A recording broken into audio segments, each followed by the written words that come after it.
guys, welcome to St. James Homestaging, where we talk about all things homestaging. Today's topic is going to be about contracts.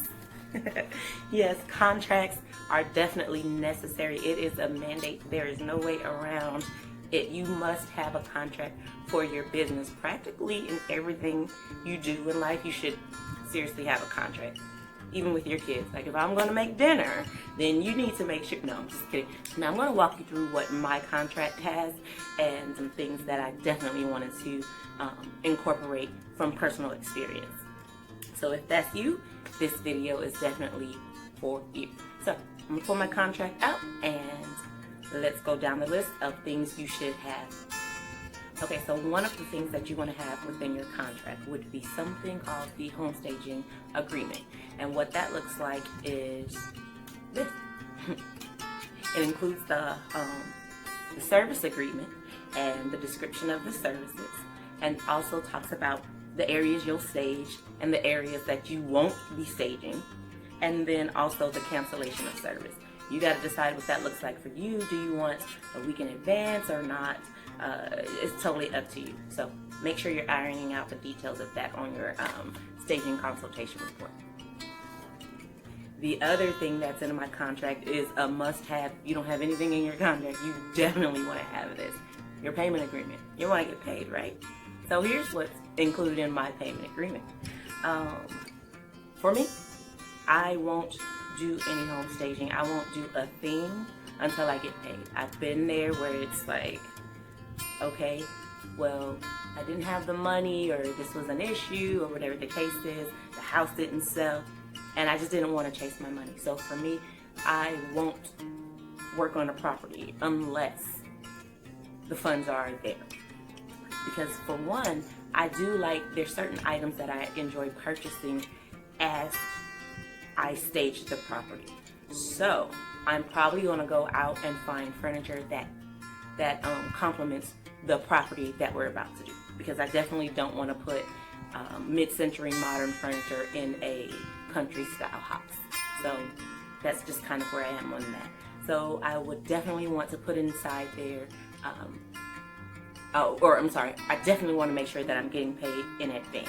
So that your contract needs to iron out what you're expecting in regards to payment, and then you of course map out from what date of services to what date of services. So if services begin on February 1st, then that's when you expect payment before February 1st, or a week before February 1st, or however long, so that you can make sure that you have the things that you want to do to prepare for your stage. And then if your items are going to be in the home or the property for 30 days, you're going to collect payment before the 30 days. And so you pick your items up at the end of those 30 days. But if you want to extend the time, or the agent or homeowner wants to extend the time of your furniture rental within their property, then make sure you iron out, this is how much it's going to cost for me, again, in advance, to keep it for another week or bi-weekly or for the next month. So it's completely up to you how you want to do your payments, but you just need to be clear and concise on what you're expecting. And I like to say don't budge, but this is a relationship type thing as well. So sometimes you can have wiggle room, but you just have to be okay to assume the risk in the event that person is less than trustworthy. Another thing in your payment contract you want to include would look something like your restaging fee.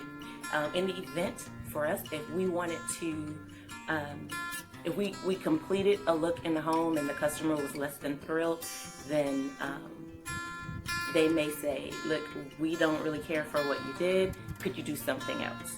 And so of course we'll do it, but of course we're going to charge you for the labor and maybe even the furniture that we go out to purchase, or the rental of the furniture. Whatever the case is, there's a charge for that. And explain to them how much time they have to decide to restage. If it's 24 hours or 3 days or whatever the case is, you have that much time to change your mind. Other than that, the furniture remains until the end of that date. Okay. So on another page or another portion of your contract would just basically be your staging and de-staging completion checklist. Basically, it just is an inventory checklist, and you just mark out, label what room it's going in, what items are going in there, and then how much. You know, there are staging apps where you can use too, where you can just QR code the whole room, and it, boom, it lets you know everything that's yours that you placed in the room, and then things that are missing. This is very important because you have high traffic coming in and out of the house. Obviously, it's being showed, so you want to make sure that someone with sticky fingers didn't say, "Oh, I like that lamp." Speaking of, you want to make sure, and I'll do a video on the inventory, but you want to make sure that the items that you have in there, it's not going to mess you up if someone takes it. Don't put excessively expensive things in a facility that is lightly guarded. If anything, don't put anything in there that's going to mess you up if it goes missing, if it gets burned up, or whatever the damage, whatever the case is. Just make sure you're not attached to the inventory that you put in there. And so put a string of fake pearls if you use pearls for decor.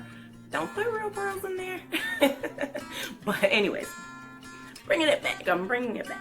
So yes, you just want to make sure you have your checklist of your inventory so you know what went in and what came out. Because sometimes when you're doing an occupied staging, the client has awesome pieces that you can utilize, but you also don't want to accidentally take what belongs to them. Or if one of your workers come in and they're destaging the property for you, you just don't want to make the mistake of having to pull out everything and then think it's like, wait, this didn't belong to us. So I think you get the drift. So that's what you want to have. And then of course, constantly every page gets signed, everything, key points get initials to say, look, read this, are you sure you read? Like, make sure you're pointing out key points in your contract so that people are like, okay, I read that.